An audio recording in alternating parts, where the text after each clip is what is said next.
కడప జిల్లాలో పెడుతున్నాం.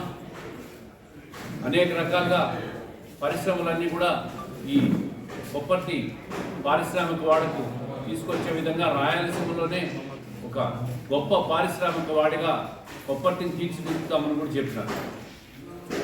ఈ విధంగా అనేక రకాలుగా రాష్ట్రం ముందుకు పోతా ఉంది. సంక్షేమానికి సంపద సృష్టించి రాష్ట్రాన్ని ఆర్థిక పరంగా పరిపుష్టి చేసి ముందుకు తీసుకుపోవాలనే కసితో పనిచేస్తున్న మన ముఖ్యమంత్రి గారిని చూసి ప్రతిపక్షాలు కూడా అసూయతో ఈర్ష్యతో లేనిపోని మాటలన్నీ మాట్లాడుతూ ఉన్నారు. ఒకవైపు పోలవరం ప్రాజెక్టు నిధుల సంపాదన, రాజధానికి నిధులు, అదేవిధంగా గోదావరి నుంచి కృష్ణా పెన్నా వరకు అనుసంధాన కార్యక్రమాన్ని కూడా ముందుకు తీసుకుపోయే విధంగా కేంద్ర ప్రభుత్వాన్ని ఒప్పించి ఆర్థికంగా సపోర్ట్ తీసుకొచ్చే విధంగా ఆయన చేస్తున్న కృషిని కూడా ప్రజలందరూ గుర్తించాలని చెప్పి కోరుతూ ఉంటారు.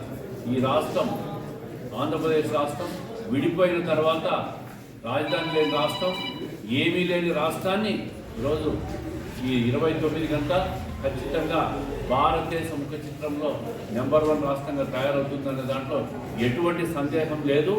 ఇది చంద్రబాబు నాయుడు గారి కృషి అని చెప్పి తెలియజేస్తున్నాను. పనితీరు నాయకుడి ఫేస్ వాల్యూ అని చెప్పి ప్రజలకందరికీ తెలియజేస్తాం.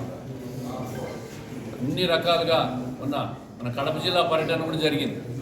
ఆ పర్యటనలో కూడా ముఖ్యమంత్రి సహకరించిన ప్రతి పారిశ్రామికవేత్తలకు, రాష్ట్రం నుంచి పోయిన అందరికీ కూడా కృతజ్ఞతలు తెలియజేస్తాం.